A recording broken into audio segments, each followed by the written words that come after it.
Hello. If hypocrisy makes you sick and you're eating a sandwich, I'd advise you to put the sandwich down now. If hypocrisy sends your blood pressure up, perhaps you better not watch this.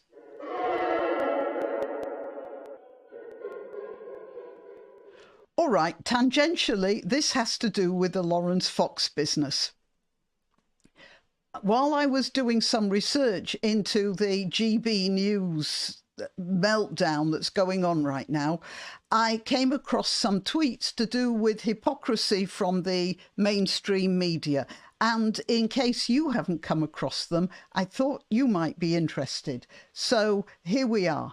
There's this one here. Now, this is from Ava Evans or Santina or whatever. And this is from the 19th of September, 2020, in which she says to somebody, "I'm not gonna shag you." So it's obvious she uses that expression rather a lot. And that might be what happened with Laurence Fox. He must have read some of her tweets and that was in his mind there. And when she was using this sort of expression, he thought, well, I'm not going to shag you either. That's probably what was happening in his brain. This is from the 28th of February. I assume that's this year, but it doesn't give a year. Anyway, replying to whoever, "Laurence isn't going to shag you, mate," she says. So this is obviously something that runs through her mind rather a lot. Quite frankly, this isn't an expression I would use, however much I didn't like somebody. Because I don't think of people in terms of whether I want to sleep with them, to put it euphemistically. Okay, and this is the 23rd of June, 2020. Again, "I'm not going to shag you, mate." So that's obviously something that she thinks of all the time. She doesn't see people in terms of their brains. She sees them in terms of their shaggability. All right, now, then we have this. This is another tweet, and it's worth playing the video, I think. This is an interview she gave. Well, it was sometime in 2023. I assume it's fairly recent. Okay, let's just have a listen to this. Alpha, then they wouldn't be that bothered by this. Doesn't really help us when it comes to boys growing up. Oh, this is Isabelle Oake shot, by the way.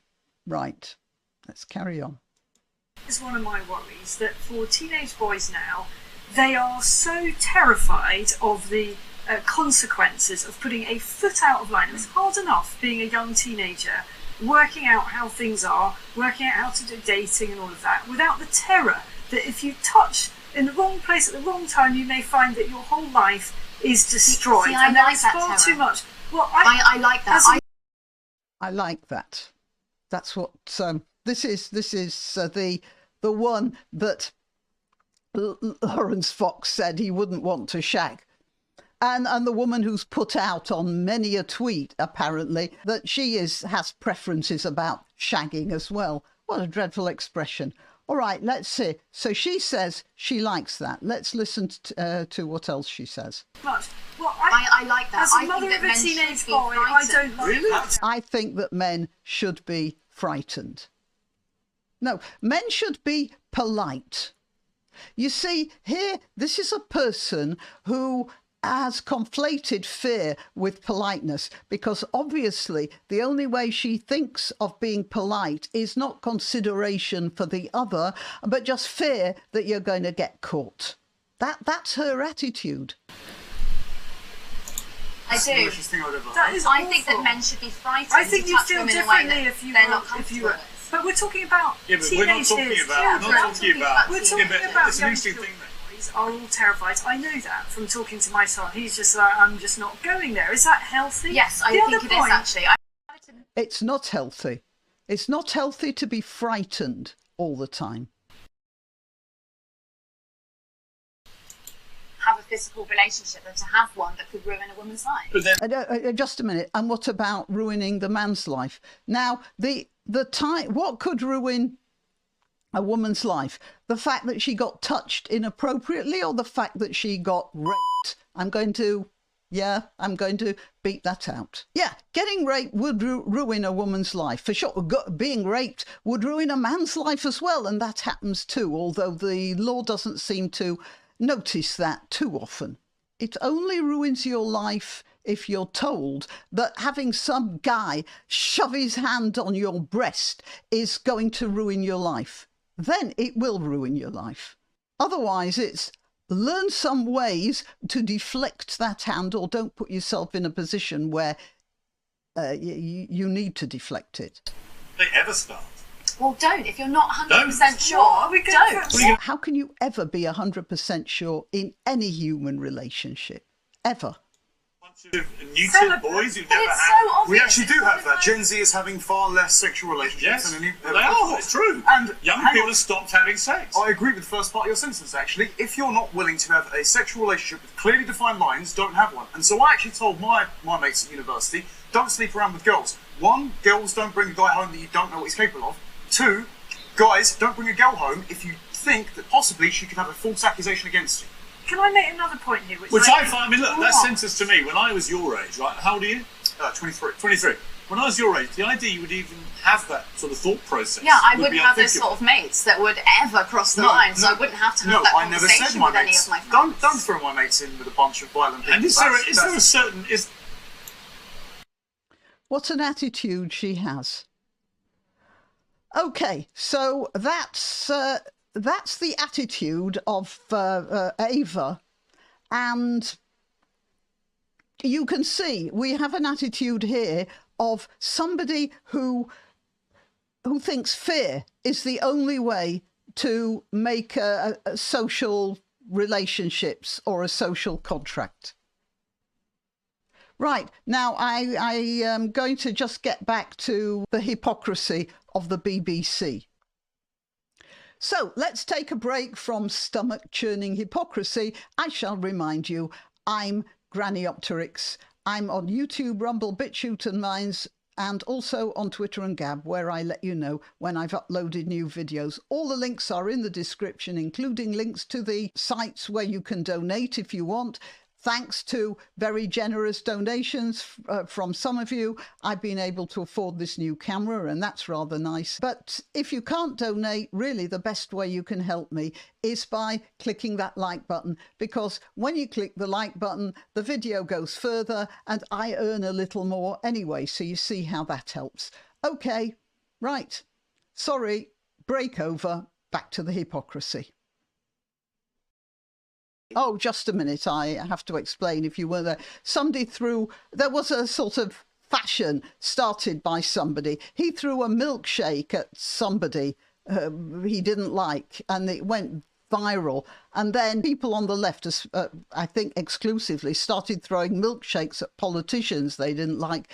Nigel Farage got a milkshake and got milkshaked. And this was what Joe Brand had to say about it. I'm kind of thinking, why bother with a milkshake when you could get some battery acid? Hilarious, isn't it? Hilarious. Now, here we are comparing that comedian saying that against Laurence Fox saying he just wouldn't touch a particular woman in an inappropriate way or any way. And there was an inquiry about it. There was a bit of a fuss. They had to make a bit of a fuss. And then guess what? Oh, it all went away. Well, she was being comedic. That's not comedic, in my opinion. Well, in my opinion, comedy is always a difficult grey area, or it should be. But I suggest that talking about since this was going on, people were throwing liquids over people and sometimes acid, then her joking about that is not appropriate. And then, yeah, no further action. When we say we want to kill Whitey, we don't really mean we want to kill Whitey, we do. Did you hear that? This black, I think she's supposed to be a comedian, said something on the Frankie Boyle show about killing Whitey. And then I just wonder if you caught that. Listen. We want to kill, why didn't we do? We want to kill, why didn't we do? So there were complaints. The government have handled everything so far, Miriam. I mean, I had difficulty not wanting Boris Johnson to die. I wanted him to die. This was Miriam Margolyes, a well-known British comedian. I think she's living in Australia now, I'm not sure. She was talking during the COVID crisis when Boris Johnson became very ill with COVID, and, you know, there were posts in the newspapers all the time. She was saying she wanted him to die. Well, actually, that's not very nice, but it's not actually, not like the battery acid thing, not like the kill Whitey, we do thing, but it's still not very nice, is it? And that's the sort of thing, again, she is talking about a theoretical death. Fox was talking about a theoretical sexual relationship. I think that's probably about the same level. She's been cleared. I just wanted to bring this to your attention before I made another video about what's happening with GB News. Till next time. Why not treat yourself or a favoured relative or friend to these magnificent examples of merch? The mugs and t-shirts come in the granniopteryx design or Granbo with a firearm or the more deadly knitting needles. Go to www.granniopteryx.com and whatever platform you're watching this on, please click like, subscribe and share.